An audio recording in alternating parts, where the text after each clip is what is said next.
Attorney Ricky Tumutorgo, nagtataguyod ng katotohanan, nakikipaglaban para sa bayan. Ibinasura ng Sandigan Bayan ang hiling ni Senator Jinggoy Estrada na payagan siyang dumalo sa impeachment trial ni VP Sara. O dapat si Alan Peter Cayetano, dahil na sa mga decisions na ito ng ng Sandigan Bayan, pahiya siya dito. Pahiya dito si Cayetano. O wag na, itigil niya na yung kanyang mga kahibangan. Bakit? Ay di ba si Cayetano yung nagpo-propose doon sa Senado? Ang proposal ni Cayetano, payagan daw si Marcoleta at saka si Estrada. May motion na ganon si Cayetano. Nag-motion siya doon sa impeachment court na yung Senado ay makiusap sa Sandigan Bayan na payagan si Marcoleta at si Estrada na maka-attend sa trial kasi importante yung trial. Si Cayetano ang nagtutulak noon. I have a proposal, but not today, but to consider communication with the Sandigan Bayan for the attendance of Senator Dante Marcoleta and Senator Jinggoy Estrada, considering that the presiding officer may correct me if I'm wrong, but if we get to Section 21, as discussed a while ago by the defense, the prosecution and defense, and we do not know what will happen. Their case may be dismissed. They can be out on bail.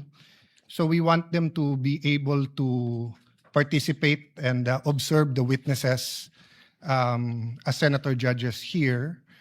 I do know that Senator Jinggoy is under suspension, but there's an argument to be made that the impeachment court is sui generis. In ordinary committee hearings, we do coordinate with courts to ask that persons under their custody be delivered to the Senate or the House of Representatives under certain conditions. So I'd like to formally ask, Mr. President, that this court consider that. I will submit whether you'd rather have a caucus or a in-camera discussion, or if you want us all to submit our legal opinion. I wouldn't also mind the prosecution and defense weighing in, but considering that if they do not attend and they are here, sorry, Mr. President, considering that if they do not attend at all and cannot vote, their vote will be equal to a acquittal. And as we said from the start, we want a fair and we want justice, we want a fair impeachment trial. Sinabi ng prosecution na sana tignan yung ebidensya, pakinggan mga witnesses. So kahit gawin to ni Senator Marcoleta at kahit gawin to ni Senator Jinggoy, and of course this is my personal opinion that may politika sa pagpapakulong sa kanila. That's my personal view. Allowing them to attend here might add to the integrity of the proceeding and actually make things easier when the time comes to render a verdict. Pero ngayon, may desisyon na yung Sandigan Bayan. Ang desisyon ng Sandigan Bayan, ang sabi ng Sandigan Bayan, hindi naman pwede yun. Kapag pinayagan si Jinggoy Estrada na umattend sa impeachment trial, gagawin na nitong katatawanan, mockery. Katatawanan na ang pagkakakulong. Parang hindi ka na nakakulong. 3 days kada linggo, lalabas ka. Lalabas ka. Ilang Ilang linggo na ganun? 30 weeks. Aabot ng hanggang February yan, 92 days. So sabi ng Sandigan Bayan, ano pang silbit ikinulong yan kung ganyan? O yun, tama yun. Mayroon ng ganong desisyon ang ang Sandigan Bayan. Denied na yung motion ni Jinggoy Estrada. Kaya dapat si Cayetano, wag na siya, i-withdraw niya na. Bawiin niya na yung kanyang motion na yon doon sa impeachment court. Kasi mayroon siyang hinihiling sa impeachment court na yung Senado daw bilang impeachment court ay magkipag-coordinate sa Sandigan Bayan. Makiusap daw sa Sandigan Bayan na kung pwede payagan si Estrada at saka si Marcoleta na maka-attend. Pero ito na nga, may desisyon na ang Sandigan Bayan kahit hindi pa nagko-coordinate ang Senado. Wala na, inunahan na ng Sandigan Bayan. Ha? Kaya yung ideya na yun ni Cayetano, wag na yun. Ha? Ano yun eh? Ngayon pa nga lang, wala pa. Hindi pa nagpapadala ang Senado ng formal request sa Sandigan. Pero wala na yan. Kasi ang ganda nung paliwanag nung Sandigan Bayan eh. May mga nauna ng kasong ganyan. Actually, ang sinight ng Sandigan Bayan, yung kaso ni Trillanes IV at saka Halushos. Si Halushos yung sinunong Romeo Halushos. Ay humihiling lang din yata noon si Halushos na maka-attend sa mga importanteng session ng Kamara. Ganon din si dating Senador Sani Trillanes. Pero hindi pinagbigyan. Hindi pinagbigyan ng korte. Tapos ngayon sila Jinggoy at sila Marcoleta pagbibigyan mo. Alam nyo kasi ito kasing mga pro Duterte na ito na mga senador, akala nila ang gaganda ng ideya nila. Akala nila sila yung mga nasa tama. Ang problema dito sa kampo ng mga pro Duterte, akala nila yung kanilang mga argumento ay tama. Ang akala kasi yan ang nagpapahamak eh. Halimbawa, si Marcoleta. Si Marcoleta, ang paniwalang-paniwala niya, tama yung kanyang mga argumento. 'Di ba? Halimbawa, anong sabi ni Marcoleta? Sabi ni Marcoleta, alam mo Jen, marami akong tinanggap na donations, kaya lang hindi ko sinabi kasi hindi ko dineclare sa susi ko. Kasi nakiusap yung mga donors ko, wag daw silang banggitin. Bawal yun! Bakit mo inamin na may mga donors ka na hindi mo pwedeng banggitin? Di mali na naman yon.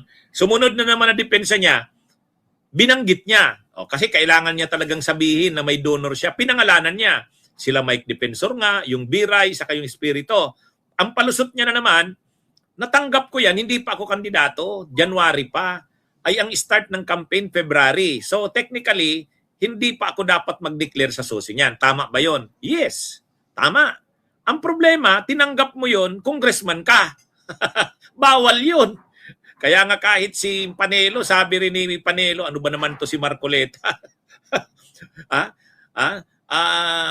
Umiiwas siya doon sa election offense, pasok naman siya ngayon sa plunder. Yan yun. Kaya ibig sabihin, mali talaga eh. Ang iniisip ng mga pro Duterte, akala nila ang galing ng kanilang mga argumento. Akala nila tama sila. Yan yung yan eh. Tapos pagdating ng panahon, napapatunayan mali sila. Yung mga argumento nila, yung mga legal arguments nila, mali. Dinapahamak si Marcoleta ngayon. Ganon din si Mike Defensor. Sabi ni Mike Defensor, ako eh, nag-donate lang naman ako. Wala naman akong natanggap na kapalit doon. Ano ba naman? Pera ko naman yun eh. Private. No? Yun na nga ang bawal eh. Bawal kang magbigay ng anuman na gift or donation sa isang public official kahit pa walang kapalit. Di pasok. Di ba?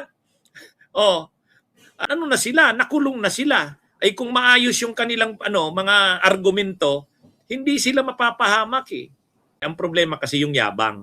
Yung akala nila ang galing ng kanilang argumento. Ang akala nila tama sila, 'di ba? Dapat pinag-iisipan. Hindi pwedeng yung alam mo, akala mo ikaw na lagi ang magaling eh. Ito na naman kay Jinggoy.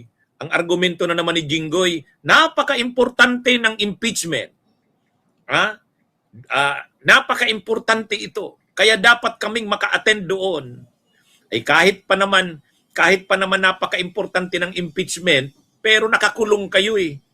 Nakakulong kayo dahil may kaso kayo. Gaano pa man ka-importante ang impeachment, ay nakakulong kayo. Anong silbi ng pagkakakulong ninyo kung papa-attend din kayo sa impeachment na 3 days kada linggo? Di parang wala na rin yung pagkakakulong mo. Sa katama yung Sandigan Bayan, parang ginawa mo na sila niyan na special group. Masyado na silang special niyan. Ano pang silbi niyan? Ng pagkakakulong nila. Tama. Kaya itong si Cayetano, napahiya na dito. Napahiya. Paulit-ulit si Cayetano doon, ang motion niya, dapat daw payagan si Marcoleta at saka si Jinggoy na maka-attend. Kasi napaka-importante daw ng impeachment trial. O wala na. Hindi pa nga nagpapadala ng sulat ang Senado. Hindi pa. Wala pa. Pero may desisyon na ang Sandigan Bayan. Kasi may motion na si Jinggoy. Denied na. Kaya wala na yun. Pahiya na si Cayetano. Okay, mga kabunyog, mga kababayan, magandang araw sa inyong lahat. Mabuhay po tayo. Bunyog, bunyog, halikan na kasama ka. Bunyog, kapag buklod ay may pag-asa. Luzon, Visayas, Mindanao, isa ang pananaw. Sa bagong Pilipinas ang bunyog isisigaw.